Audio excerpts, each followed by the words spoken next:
Maraming salamat. Magandang taon na pag-sabado.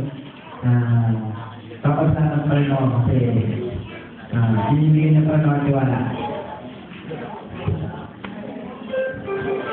Ganun din, nagpapasalamat ako sa lahat ng tumulong. Sa lahat ng tumulong sa Airways Department, simula ko nung una. Hanggang ngayon. Thank you.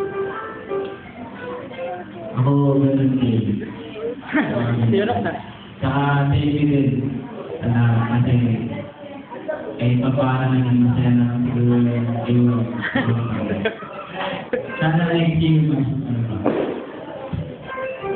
Kasi nagpapasalamat ako dahil binigyan niya ako ng lesson sa polo. Marami rin ako natutulong kung paano mag-cancel ng program sa iyo. Okay. Mga kapatid, ibig lang sabihin nito ay kung wala ko kayo, ay hindi mo mabubuo ang EY department. So, ibig sabihin lang ay hindi kami pwedeng gagawa ng program na wala pa kayo.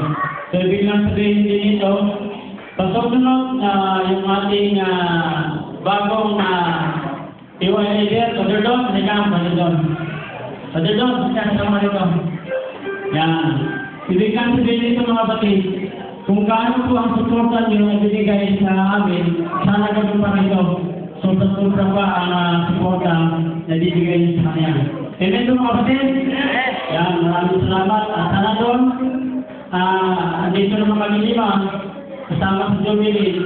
Handang-handa kami tumulong sa inyo kung ano man ang kailangan mo. Anytime, anywhere. Okay, maraming salamat sa mga kapatid, suportahan natin muli ang EY department kasi kung wala ang EY sa panghapon ay malungkot at yun nga. At maraming salamat sa inyong lima na sana ay naging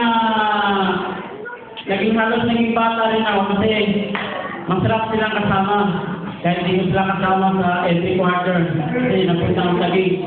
Kasi ang pinakamasarap daw na nagagawa nila ay yung sinasabi ko lang, sabi ko ito, kailangan program, ganito, nagagawa nila. Kaya pasalamatan natin sila at maraming salamat sa inyong mga at lalo sa Jubilee.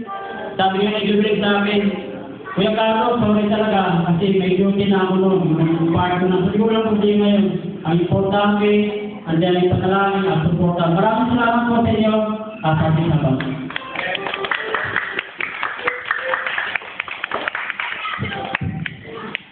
Video to be. Okay, sumasin po na ano natin sa